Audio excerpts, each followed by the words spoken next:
York, December 31. Reuters. Drug makers plan to raise U.S. prices on at least 350 branded medications including vaccines against COVID, RSV and shingles and blockbuster cancer treatment Ibrance, even as the Trump administration pressures them for cuts, according to data provided exclusively by healthcare research firm 3Axis Advisors.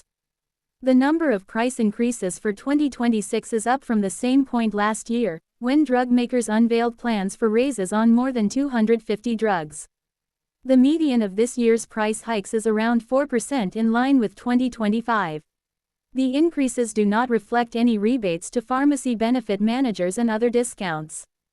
Drug makers also cut some prices. Drug makers also plan to cut the list prices on around 9 drugs. That includes a more than 40% cut for Boehringer Ingelheim's diabetes drug Jardiance and 3 related treatments. Boehringer Ingelheim and Eli Lilly, which sell Jardiance together, did not immediately respond to requests for comment on the reason for the price cuts.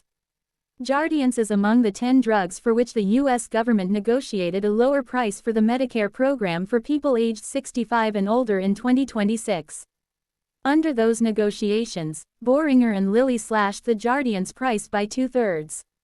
U.S. patients currently pay by far the most for prescription medicines, often nearly 3 times more than in other developed nations, and Trump has been pressuring drug makers to lower their prices to what patients pay in similarly wealthy nations.